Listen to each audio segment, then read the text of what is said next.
தமிழகத்தை 3 முறை ஆட்சி செய்த முதல் முதலமைச்சர் என்ற பெருமைக்குரியவர் பெருந்தலைவர் காமராஜர் அவர்கள். இவரது ஆட்சி காலத்தில் தான் தமிழகம் கல்வி, விவசாயம், தொழில் போன்ற துறைகளில் அசுர வளர்ச்சி பெற்று தன்னிறைவை அடைந்தது. இன்றைய வளர்ச்சிமிகு தமிழகத்துக்கு வித்திட்ட வித்தகர் கர்ம வீரர் காமராஜர்.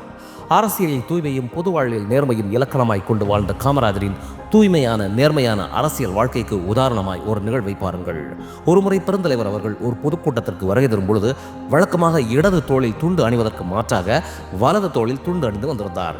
இதை அங்கிருந்த பத்திரிகையாளர்கள் கவனித்துவிட்டு வழக்கத்திற்கு மாறாக பெருந்தலைவர் துண்டை தோல்மாற்றி போட்டிருக்கின்றாரே, இதில் ஏதோ விஷயம் இருக்கிறது என்று கருதி அவரிடம் சென்று துண்டு தோல்மாறிய விவரத்தை கேட்டனர்.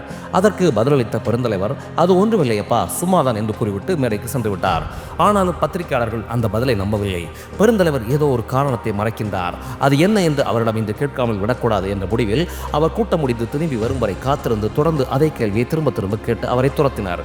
சரி, இவர்களுக்கு பதில் சொல்லாமல் முடியாது என்ற முடிவில் பெருந்தலைவர் அவர்கள் துண்டு தோல்மாறிய கதையை சொல்ல ஆரம்பித்தார். அது ஒன்றுமல்லையப்பா, எனது சட்டையின் வலது தோளில் சிறியதாக கிழிந்து விட்டது, அதை மறைக்கவே இடது தோளில் இருந்த துண்டை மாற்றி வலது தோளில் போட்டேன் என்று கூறி துண்டை எடுத்து சட்டையின் கிழிசலை பத்திரிகையாளர்களுக்கு காட்டினார்.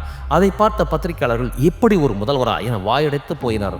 அவர் நினைத்திருந்தால் பட்டு சட்டையே வாங்கி அணிந்து வந்திருக்கலாம்.